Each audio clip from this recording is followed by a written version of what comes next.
Hello everyone, I am Amit. How are you. हमारा fourth topic है nationalism in Europe का, the making of Germany and Italy. In this topic we people are going to discuss about that Germany और Italy का जो unification कैसे होता है, मतलब यूनिफिकेशन मतलब एक कैसे संयुक्त कैसे। पहले जर्मनी के बहुत सारे पार्ट थे और इटली के भी कई सारे पार्ट में डिवाइड था। इनको एक कैसे किया गया उसके बारे में हम यहाँ पर डिस्कस करेंगे। करेक्ट 1848 में हमने जो पिछला टॉपिक उसमें हमने डिस्कस किया था कि वहाँ पर जो गवर्नमेंट थी, जो सरकार उन्होंने बना रखी थी या जो रूलर्स थे, उन लोगों को जो वहाँ के ट्रूप्स थे, मतलब आर्मी वाले जो थे या वहाँ के जो कंजर्वेटिव जो थे, वो उनको फोर्सली हटा रहे थे। क्योंकि जो जर्मनी की सरकार बनी थी वो मिडिल क्लास ने बनाई थी, मिडिल क्लास में बहुत सारे ग्रुप्स इन्वॉल्व थे। बट जो सरकार बनी उस गवर्नमेंट ने क्या किया, अपने ही ग्रुप के लोग मतलब मिडिल क्लास के लोगों के ही अनदेखी मतलब उनके काम करना बंद कर दिया था, जिसकी वजह से उनके खिलाफ ये रिवोल्ट स्टार्ट हो गया था। तो ये चैप्टर स्टार्ट हो रहा है कि अब इसके बाद क्या हुआ कि जो उस टाइम के जो ये कंजर्वेटिव थे, इन कंजर्वेटिव को लग गया था कि अगर तुम्हें अपनी पावर को बढ़ाना है, अगर तुम्हें पूरे यूरोप पर कब्जा करना है, पूरे यूरोप के लोगों को अपने अंडर में करना है, तो इनको नेशनलिस्ट जो इनके सेंटिमेंट्स है ना, उनका यूज करना, मतलब लोगों को नेशनलिस्ट तो रखना पड़ेगा। नेशनलिस्ट रखने के साथ साथ ही इनको अपने जो पुराने ख्याल वगैरह हैं, जो चर्च वगैरह का जो सुपरियरिटी उनके बारे में विश्वास करवाना पड़ेगा। अब कह रहा है कि ये 1848 में जो हमने किया अभी डिस्कस की, जो जर्मन जो था वो अलग अलग कन्फेडरेशन में अलग अलग पार्ट में डिवाइड था। जैसे इंडिया था ना, 1947 से पहले अलग अलग राजा थे, अलग अलग लैंग्वेज थी उनकी, पार्लियामेंट भी अलग अलग थी, इस टाइप से अलग अलग तरह के लोग थे। तो 1848 में वहाँ की जो इलेक्टेड पार्लियामेंट थी, मिडिल क्लास में जो इलेक्ट की थी, उसको लिबरल जो लोग थे और जो वहाँ के जो फोर्स वगैरह थी, मोनार्की जो लोग थे, वो मिलिट्री की पावर से, मिलिट्री की हेल्प से उस लिबरल डेमोक्रेटिक गवर्नमेंट घटाना चाहते थे। बट क्या हुआ कि उनको सपोर्ट मिल गया जंकर। जंकर यहाँ पर वर्ड आया है, जो वहाँ पर जर्मनी में जगह थी, जर्मनी के पास पर्शिया, उस पर्शिया के रहने वाले जो बड़े लैंड ओनर्स, मतलब बड़े बड़े जो जमींदार जागीरदार जो पैसे वाले लोग थे, उनके लिए यहाँ पर जंकर यूज किया गया। 1 मार्क्स में पूछे तो जंकर में आप लिख देना। अब कह रहा है कि पर्शिया ने उस लीडरशिप को, उस मूवमेंट को आगे बढ़ाया। कौन मूवमेंट को? नेशनलिस्ट मूवमेंट को, जर्मनी के यूनिफिकेशन को। और इस यूनिफिकेशन के जर्मनी का यूनिफिकेशन हुआ, अगर इसका क्रेडिट हम किसी एक पर्सन को देना चाहें तो वो थे ओटो वन बिस्मार्क। कौन थे? ओटो वन बिस्मार्क के चीफ मिनिस्टर थे उस टाइम पर। Chief minister auto von Bismarck was the architect of the process carried out with the help of the Persian army and bureaucracy. Persia की जो army और bureaucracy थी, उसकी help से ही ओटो वन बिस्मार्क ने जर्मनी का unification करने का काम किया। उस टाइम पर 7 साल में, कितने 7 ईयर में 3 वॉर हुए थे। जो ये ओटो वन बिस्मार्क था, पर्शिया था, इसने 3 वॉर लड़े। किसके अगेंस्ट? ऑस्ट्रिया, डेनमार्क और फ्रांस। उस टाइम पे तीनों ये सुपर पावर, मतलब अच्छी अच्छी पावर थी, इनके अगेंस्ट 3 वॉर लड़े और पर्शिया जीत गया था आखिरी में। उसकी जीत के साथ ही ये जो एरिया जो थे जिसने जीते वो इसके पास आने ही थे। तो जनवरी 1871 में उन्होंने, पर्शिया का किंग था विलियम फर्स्ट, उसको उन्होंने क्या बना दिया, वहाँ का जर्मन का एम्पायर बना दिया, राजा बना दिया विलियम फर्स्ट को 1871 में। तो यहाँ पर लिखा है कि जब 1871 में राजा बनाया तो उस टाइम कौन कौन लोग थे, तो उसमें लिखा है कि प्रिंस वगैरह थे, वहाँ के सारे जर्मन स्टेट अलग अलग पार्ट में बैठे थे। इंडिया अलग अलग राजा थे ना, ऐसी वहाँ जर्मनी में अलग अलग एरिया के अलग अलग राजा थे, सारे राजा इकट्ठे हुए, आर्मी के चीफ वगैरह इकट्ठे हुए, सारे मिनिस्टर्स इकट्ठे हुए। ओटो वन बिस्मार्क खुद भी वहाँ पर था। और वहाँ पर hall of mirrors, place of Versailles में ये जगह थी जहाँ पर कैसर विलियम फर्स्ट को पर्शिया का राजा डिक्लेयर कर दिया, जर्मनी का डिक्लेयर कर दिया, पूरे जर्मनी का इसको किंग डिक्लेयर कर दिया था। ये राजा कहाँ था? पर्शिया का। अब ये कह रहा है कि जर्मनी का जो यूनिफिकेशन व नेशन बिल्डिंग हुआ, ये पूरे यूरोप के लिए एक क्या था, एक मैसेज था उनके लिए, ये एक पूरा का पूरा कि भाई लोग इससे अट्रैक्ट हो। लेकिन जो जर्मनी जो बना, इसमें मैक्सिमम होल्ड किसका था? पर्शिया का। क्योंकि जो गैर जो गुस्से पे मैं जो ये हमने यहाँ पर डिस्कस किया अभी कि वहाँ का जो चीफ मिनिस्टर था auto von Bismarck, auto von Bismarck भी पर्शिया का ही था। साथ ही साथ ये जो राजा बना है जो विलियम फर्स्ट, ये भी कौन था? ये भी पर्शिया का किंग था, उसको जर्मनी का किंग बना। तो पूरे जर्मनी में पर्शिया का जो डोमिनेंट था वो बढ़ गया था। इन्होंने क्या किया जर्मनी का यूनिफिकेशन करके, क्या चेंज इंट्रोड्यूस करवाए, वो आप यहाँ से लिख सकते हो। The new state place a strong emphasis of modernizing the currency, banking, legal and judicial system in Germany। ठीक है, इन्होंने क्या किया, करेंसी को मतलब strong, banking, legal and judicial system को इम्प्रूव करने का या स्ट्रॉन्ग करने का काम किया था। और इसके बाद क्या हुआ, जो पर्सिया का जो मेजर लिए गए थे ये पूरे जर्मनी में इनको लागू किया गया। पर्सिया ने जो जो भी इंट्रोड्यूस कराया था वो सारा सारा पूरे जर्मनी में इन्होंने लागू कर दिया। यहाँ पर ये मैप दिया कि ये जो एरिया था ये तो था पर्सिया का, अब 1866 में। उसके बाद इन्होंने ये जो एरिया लिया है ये उन्होंने ऑस्ट्रो पर्सिया वॉर हुआ उसके थ्रू लिया था। ये जो एरिया था ये ऑस्ट्रियन टेरिटरी के अंडर में था। नेक्स्ट जो है ये ग्रीन वाला जो दिख रहा है ये पर्सिया से जुड़ा है जर्मन 1887 में। ये जो एरिया साउथ जर्मन स्टेट्स थे जो 1871 में जुड़े हैं, और ये जो एरिया है ये उन्होंने पर्सिया ने वो 1871 में जीते थे। तो ये यूनिफिकेशन जर्मनी बताया कैसे अलग अलग एरिया को उसने एक कर दिया था। नेक्स्ट आता है इटली यूनिफाइड। ये दो टॉपिक है, unification of Germany, unification Italy. यहाँ से एक क्वेश्चन आपके एग्जाम में 100% आएगा। मैं ये नहीं कहता कि फाइनल में आएगा, but pre board, half yearly, जो भी पीटी वगैरह है, कहीं ना कहीं आपको एक क्वेश्चन इनमें से मिलेगा, unification of Germany, unification of Italy. यहाँ आप क्या करना है, एक पेज लेना है, एक साइड लिखना है यूनिफिकेशन ऑफ इटली, एक साइड लिखना है यूनिफिकेशन ऑफ जर्मनी। इटली में कौन कौन से स्टेट थे, जर्मनी में कौन कौन से स्टेट थे, जर्मनी का लीडर ओटो बिस्मार्क था, इटली का लीडर कौन था, उसके बाद क्या हुआ, उसके बाद क्या, दोनों के ऐसे एक सीरीज, एक टेबल बना लेना, इजीली याद रहेगा।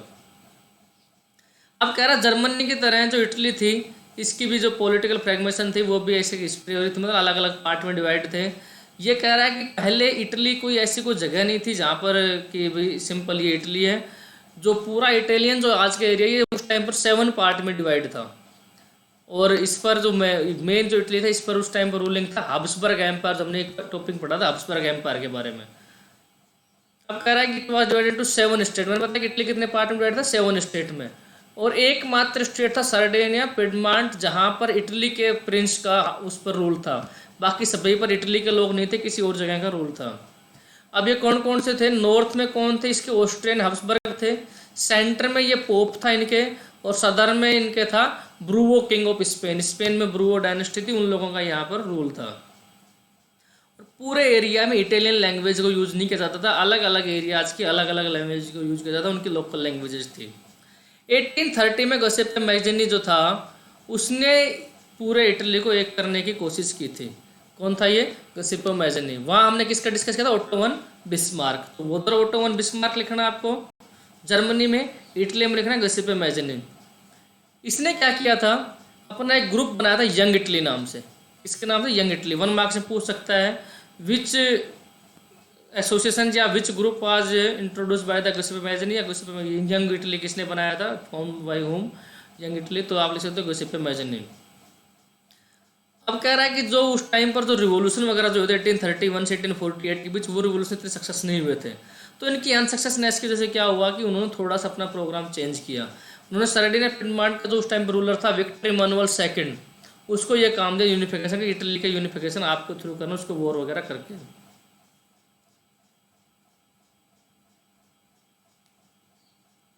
अब कह रहा है कि जो यूनाइटेड इटली था उसके मीनिंग क्या था कि लोगों को ऑफर किया जाता है इकोनॉमिक डेवलपमेंट और पॉलिटिकल डोमिनेंस वगैरह उनकी बढ़ जाती, लोगों को इक्वलिटी मिल जाती है, राइट्स वगैरह मिल जाते हैं।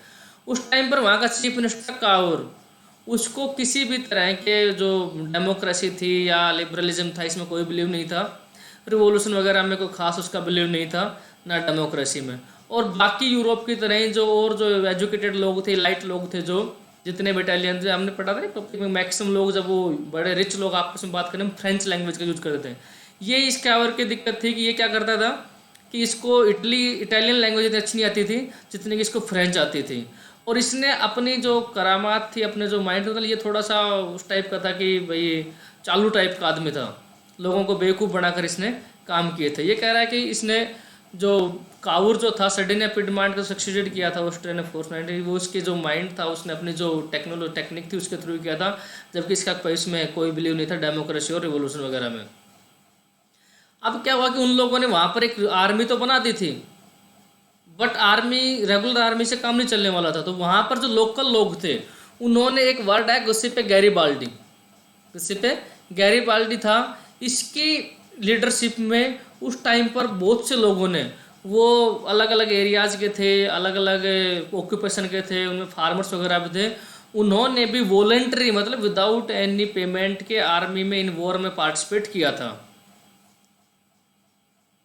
और वहाँ पर उन्होंने Italy kingdom of two Sicily success, उन्होंने इन एरियाज को जीत लिया था। सिसिलीज इटली के अंडर में आने वाला एरिया था, मैंने पहले एक टॉपिक में बताया था आपको।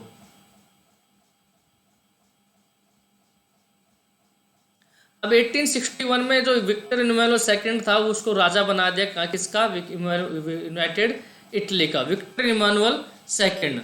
वहाँ पर विलियम था, यहाँ पर विक्टर इमैनुअल। तो ये याद रखना, जर्मनी में किसको बनाया गया, इटली में किसको बनाया गया था। ऐसे आप एक टेबल बना लोगे।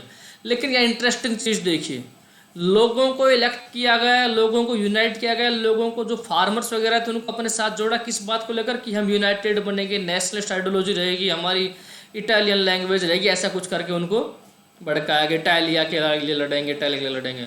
जबकि रियलिटी ये थी, वहाँ के मैक्सिमम जो पेजेंट्स थे, फार्मर्स थे, लोकल जो विलेजर्स, उनको ये भी पता था इटालिया है क्या। उनको ये लगता था कि जो विक्टर इमैनुअल है ना, जो राजा बना है, इसकी वाइफ का नाम लाटेलाया है, तो इसलिए इटालिया इटालिया करते घूमते हैं। मतलब लोग जिस चीज़ के लिए लड़ रहे थे उनको यही नहीं पता कि है क्या। तो ये वहाँ की समस्या, ये मतलब एक इंटरेस्टिंग फैक्ट है कि लोग लड़े किसके लिए, नेशनलिस्ट मूवमेंट के लिए, एक लैंग्वेज एक कल्चर, बट उनको पता ही नहीं कि लैंग्वेज इटालियन है क्या। यहाँ पर ये मैप दिया हुआ है कि इटली यूनिफिकेशन से पहले कैसा था, अलग अलग पार्ट में डिवाइड है। यूनिफिकेशन के बाद देखिए कंप्लीट जो ब्लू एरिया दिख रहा है यूनिफिकेशन के बाद का एरिया है। और थर्ड टॉपिक आता है यहाँ का, the strange case of Britain. Britain की नई माया थी, अलग ही कहानी है उनकी। ब्रिटेन ने क्या किया, यहाँ पर कोई इस टाइप का मूवमेंट नहीं हुआ कि जैसे अदर जगह हो ना मूवमेंट, ऐसा कोई मूवमेंट उनके वहाँ पर नहीं हुआ। इन्होंने अलग सिस्टम से अपने आप को यूनाइट किया है, इन लोगों को बेवकूफ़ बना यूनाइट किया है। इन्होंने क्या किया कि ये इंग्लैंड अलग जगह थी, स्कॉटलैंड अलग जगह थी, आयरलैंड अलग जगह थी, अलग अलग कंट्री थे ये। इंग्लैंड के लोगों की मैक्सिमम जैसे इंग्लिश लैंग्वेज थी, जो फ्लैग वगैरह थी, ये थोड़े से एजुकेटेड थे, थोड़े से एडवांस थे। इन्होंने क्या किया, स्कॉटलैंड के लोगों को बेवकूफ़ बनाया कि भाई हम भी नेशनल मूवमेंट बनाएंगे, नेशनल बनाएंगे, एक जैसा रहेंगे। और इन्होंने क्या किया, 1877 में एक्ट ऑफ यूनियन बनाया, द एक्ट ऑफ यूनियन। इसमें क्या कर दिया, इंग्लैंड और स्कॉटलैंड दोनों ने इस पर साइन कर दिया। उन्होंने कहा कि अपन दोनों मिलकर अपना एक बड़ा कंट्री बनाएंगे जिसका नाम रहा United kingdom of great Britain. 1707 में क्या किया, द एक्ट ऑफ यूनियन पास किया, एक एक्ट बना जिसके थ्रू क्या कर रहे हैं, दोनों मिलकर रहेंगे, कंट्री का नाम क्या, United kingdom of great Britain. अब इसमें क्या करेंगे हम, इसमें क्या कर दें कि जो मैक्सिमम जो रूल्स होंगे वो इंग्लैंड वाले माने जाएंगे, स्कॉटलैंड वालों को फॉलो करना है। स्कॉटलैंड के अगर किसी पर्सन ने इसका अपोज किया तो उसको दबा दिया गया, डिप्रेस कर दिया गया। ठीक है, मतलब स्कॉटलैंड के पास जो ऑटोनॉमी थी वो सारी खत्म हो गई, उसको वो सब कुछ फॉलो करना है जो इंग्लैंड में था। थोड़े दिन बाद क्या हुआ कि जो इन्होंने अपना ग्रुप बनाया था United kingdom of the great Britain, इसके साउथ में एक कंट्री था आयरलैंड। वहाँ पर क्या थी कि इनके जो रिलीजन है, क्रिश्चियन कम्युनिटी, क्रिश्चियन रिलीजन के दो ग्रुप होते हैं, कैथोलिक और प्रोटेस्टेंट, कैथोलिक और प्रोटेस्टेंट। यहाँ पर क्या था, जो आयरलैंड था यहाँ पर कैथोलिक थे ज़्यादा, प्रोटेस्टेंट थे कम। और जबकि इंग्लैंड में जो लोग थे वो मैक्सिमम प्रोटेस्टेंट थे। इन्होंने क्या किया, प्रोटेस्टेंट वालों को हेल्प किया कि भाई तुम इनके साथ लड़ाई कर दो कैथोलिक के साथ, और हम तुम्हें यहाँ का राजा, तुम्हें यहाँ की सारी पावर प्रोटेस्टेंट को मिल जाएगा। उन्होंने शुरू कर दिया, मतलब आपस में उनमें सिविल वॉर हो गया, कैथोलिक और प्रोटेस्टेंट की लड़ाई हो गई। इनकी इस लड़ाई का फ़ायदा उठा लिया इंग्लैंड ने और आयरलैंड को अपने पास मिला लिया। आज जो नॉर्दर्न आयरलैंड है वो इंग्लैंड का ही पार्ट है।